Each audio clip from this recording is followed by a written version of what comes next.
So that's the sign that I burnt my workbench with, my Rubo workbench, which prompted my last build.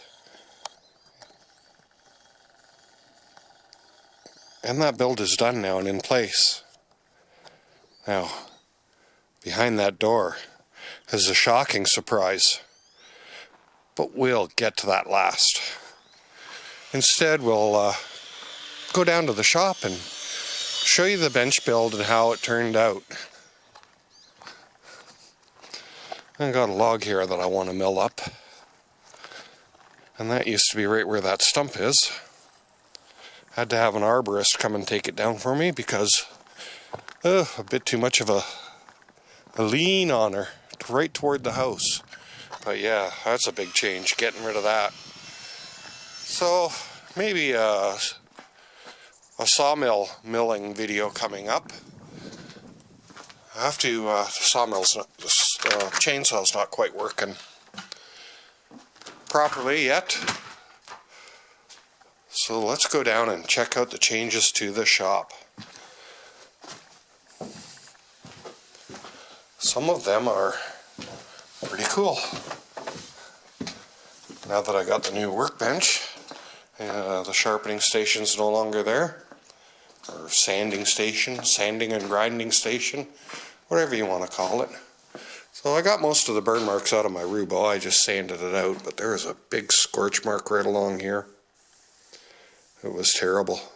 There was another one in here somewhere, but you can still see a little bit of the scorching there.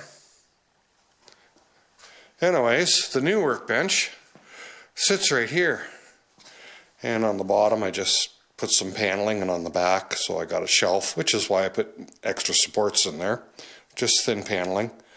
And there's kind of a notch in the wall here, so I put the back on so things wouldn't fall in behind and underneath.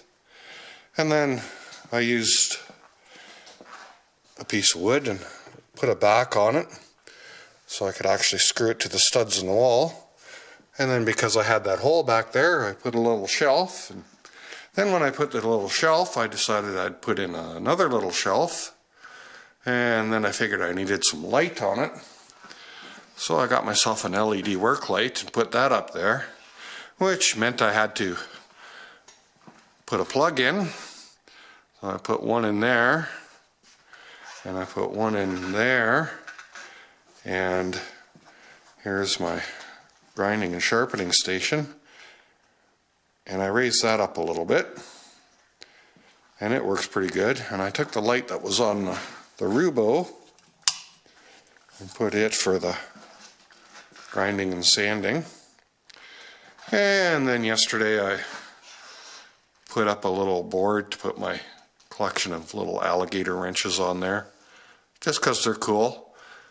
I never use them, and pretty much the same with a bunch of my oil can collections. They're just comfort decorating. And yes, I am old enough to have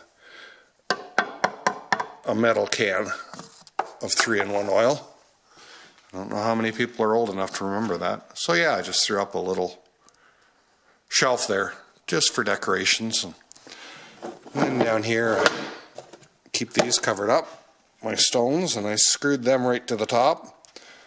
Screwed the holders to the top, and I just keep those over there for dust. So then the Rubo, I put a second light right above that instead of that work light that I had over here. Took that one out. It's much brighter over here now. So if you remember from the other tour, I had a blue shelf in there full of garbage and a table for the router. And the table for the router has moved there, and I don't think it's going to stay right there, but it stops me from running into the cords hanging from above that aren't hooked to anything yet. But I put my blue shelf over here, and there's sanding stuff, and there's electrical stuff, and yeah, just all kinds of stuff. And then this one, what is it? The bottom 3 shelves are all nails, and those 2 are screws, And that one's various other crap. Like I got nails, like I got stupid amounts of nails. Most of them were left here. I mean, there's a 50-pound box there, and then buckets of them, and coffee cans full of them, and containers full of them. So yeah, I've got lots of nails. So this one was over in the other end of the shop with my tools on it, my hand power tools. So what I did is the stuff that originally held the nails and screws, and this shelf was left here too. I put my tools on it over here. So I got the big router and its accessories, and the Colt router and the accessories, and my circular saw, and my 2 sanders, and oh, that's the plunge base for the router that's in the table, and then my oscillating multi-tool, and my jigsaw, and my reciprocating saws, and tile cutter, and my laser level, and an old Dremel, and another sander, and soldering iron, and all kinds of crap. Hole saws are down there. And then because I didn't have this to put my drill bit cabinet back on, I moved it over here to where the drill press is, which is also scheduled to move as soon as I find a better spot for it. But yeah, I've got like some spade bits, and I've got some Forstner bits. My sharpening jig, that's got to go over there. Regular drill bits, more Forstner bits, you know, collars, a wire wheel for the drill press, and I got a couple of levels in here that'll maybe move sometime. No hurry for that. I know where they are. And once I get that moved, this will all just become, as you see, long cut-off storage. So yeah, that corner is really bright now with those 2 extra lights in there. And I haven't done anything down here yet. I'm thinking I'm not going to keep that window functional. I still got to bust out the cast iron drain pipe there. And you know, I've got scrap from demolition around here, and I've got from working with cedar, I got a whole bunch of cedar cut-offs, that just keeping it separate somewhat. So let's go look at the shocking surprise, shall we?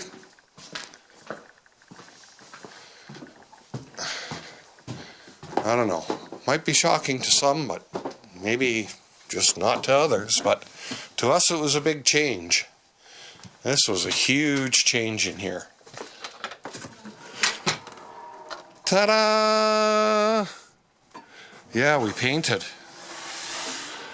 Yeah, it's called a splash of sass. Painted that wall white. I moved our coffee center over. Wife wants me to build a new table for that. It's bigger, so we can put the little bar fridge on top of it too. So yeah, a splash of sash, which is very far out of our comfort zone. We were thinking like a sage green. We kind of go for greens. But we wanted something bright and warm in here. And I think we've got bright and warm. Now, I probably would have called it maybe atomic pumpkin or nuclear mango or something. But, you know, I'm a guy, I only know about 4 colors. So yeah, that brightened it up a lot. There's the main entrance. And I put a plug in there too, because we're eventually going to put a plate rail right where at the 8-foot mark, where the pieces of paneling join up. There's a seam there. We want to cover that up, and figured I'd make a plate rail, and my wife could put some of her stuff on there. A big clock down there. But yeah, with the plate rail, we'll put on top of it, kind of got some dark areas. Put an LED strip light or something in behind on top of it so it would bounce off the ceiling, which isn't quite done yet. And that's just done with burlap. We made burlap tiles, and we're going to put strips of cedar over top of all the seams. So not the coffered ceiling I was originally thinking of doing, but it'll look cool. And like we got a strip up here to do. And the same on the other side. And that much to do. But we'll get at that this winter. But yeah, we were very shocked at the color. But we're learning to really like it. It was way out of our comfort zone to select it, but boy oh boy. We were shooting for bright and warm, and I think we got it. So, makes the room a lot nicer. So, whoops. So yeah, when you walk in the room, it's quite a bit nicer. And it used to be this dark paneling all over. So it just sucked the light right out of the room. Now that took 2 coats of primer and 2 coats of paint to do all that. So it took us like a week to paint this room. So anyways, that's it. Today's November the 8th, Monday. This is my second or third try at filming this. I like to get them all in one shot if I'm doing an update. So thanks to everybody who drops by and watches my videos. It really helps. Don't forget the thumbs up, and any questions or comments, go ahead. I try to answer them all. Thanks again. Without you guys, I wouldn't be doing this.